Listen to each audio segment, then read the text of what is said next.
Атомные подлодки США в пути, и они уже творят чудеса. Какие? Расскажем.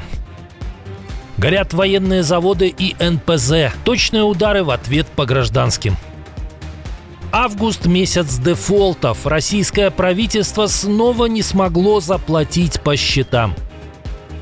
Российскую армию охватила настоящая эпидемия. Случаи заболеваемости опасной болезнью подскочили в десятки раз.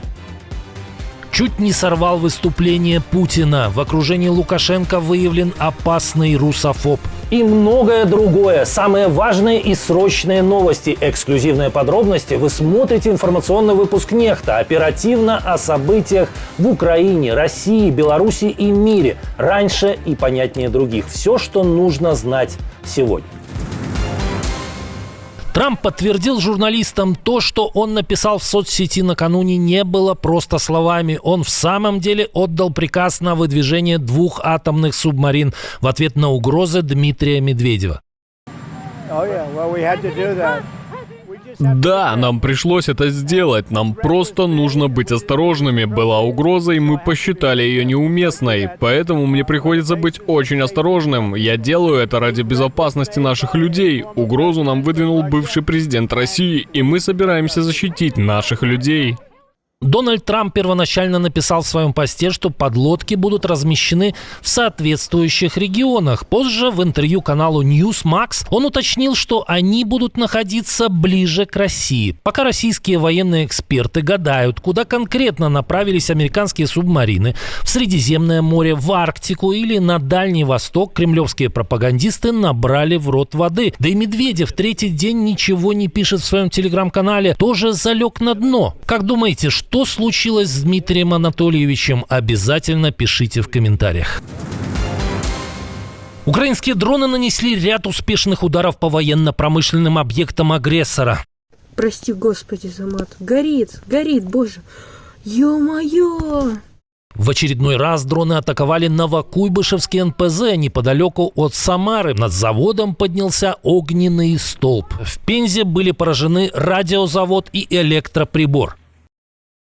Радиозавод производит системы связи для армии РФ, в том числе комплекты для бронетехники, командно-штабных машин и средств ПВО. Электроприбор – одно из ключевых предприятий РФ в сфере криптозащиты, выпускает шифраторы, защищенные модемы, коммутаторы для военных и разведывательных структур. Продукция идет в ВКС, ГРУ, ФСБ, космическую программу и так далее.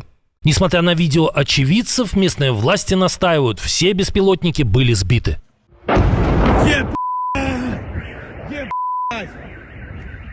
Звучали взрывы и в оккупированном Крыму. В результате в Феодосии вспыхнул пожар, по одним данным в районе нефтебазы, по другим в районе радиолокационной станции. Керченский мост был перекрыт несколько часов. Этой ночью дроны СБУ продолжили работать по российским военным объектам во вражеском тылу. Первой целью дальнобойных БПЛА стал военный аэродром Приморско-Ахтарск, Краснодарский край. Здесь были поражены места хранения и запуска шахедов, которые атакуют Украину.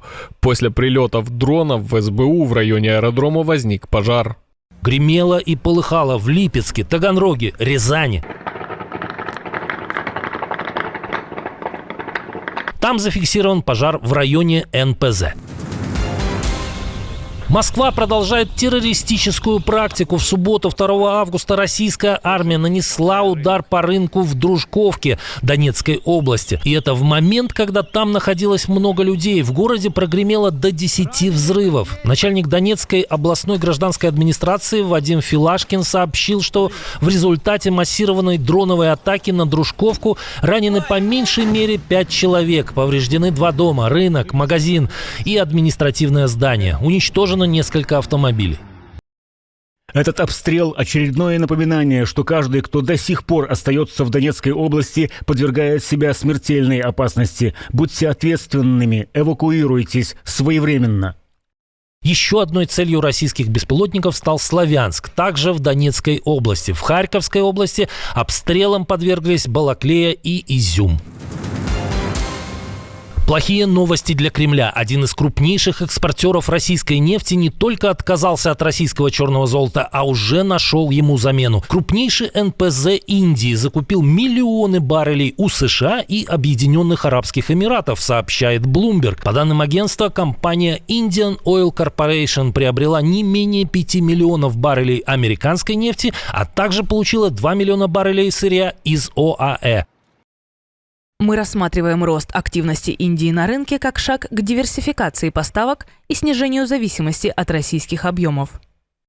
Эксперт подчеркнула, что на рынке сохраняются сомнения, введет ли на самом деле Трамп большие пошлины для покупателей российской нефти. Но в то же время, заявила Лилия Галати Блумбергу, реальные игроки вряд ли будут рисковать. На этой неделе Indian Oil Corporation к американской и арабской нефти еще приобрела 4 миллиона баррелей из Западной Африки. Ранее Дональд Трамп утвердил 25% тарифы на импорт из Индии и пригрозил ввести 100% пошлины против стран, продолжающих покупать российскую нефть, если Россия не прекратит военные действия в Украине до 8 августа. На фоне этих заявлений сразу 4 государственных индийских НПЗ, обеспечивающие более 60% перерабатывающих мощностей страны, остановили закупки российской нефти.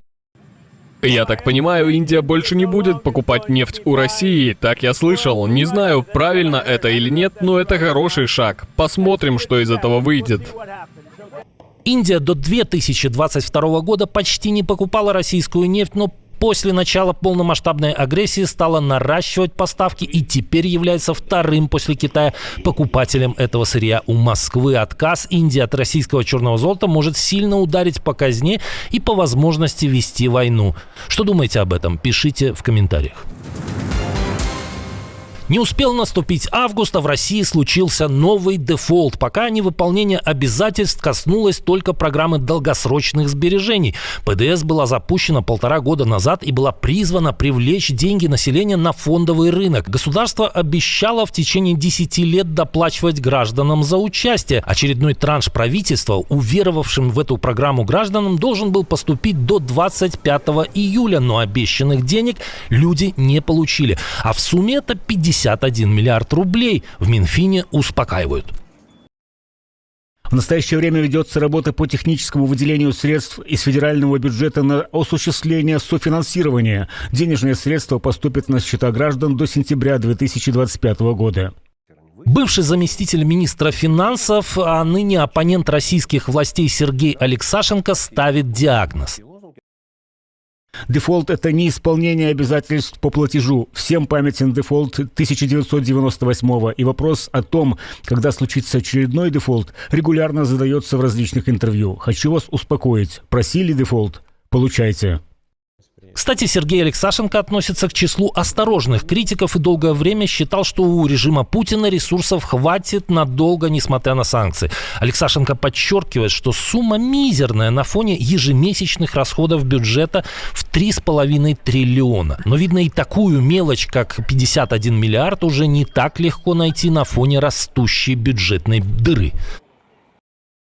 На протяжении последних 3 лет власти усиленно рекламировали ПДС и разнообразными ковришками завлекали туда россиян. Думается, доверие к этой программе после дефолта сильно упадет. Кажется, Путин с Кириенко все-таки могут повторить, но не то, что обещали. Что думаете, когда полный дефолт? Пишите в комментариях. Российская армия больна. Речь сейчас не о ненависти к соседям, а о настоящей эпидемии опасной болезни. Шокирующими данными поделился фонд Карнеги. С начала полномасштабного вторжения количество случаев заражения вирусом иммунодефицита человека среди российских военнослужащих увеличилось на 2000%. Согласно новому докладу фонда, резкий рост вызван незащищенными половыми контактами среди военных и употреблением ими наркотиков. Дело усугубляет политика властей, которые под видом защиты традиционных ценностей усилили давление на профилактические и просветительские организации, борющиеся с ВИЧ. Только за 2022 год число случаев заражения в армии выросло в 13 раз по сравнению с довоенным уровнем, а к концу 2024 года в 20 раз. Эксперты фонда делают вывод. Демографические и экономические последствия вспышки будут ощущаться десятилетиями и могут оказаться даже разрушительнее, чем последствия от вторжения в Украину. Общая ситуация с ВИЧ в России также одна из худших в мире. В последние годы страна входит в 5 мировых лидеров по числу новых заражений вместе с Мозамбиком, Нигерией, ЮАР и Индией.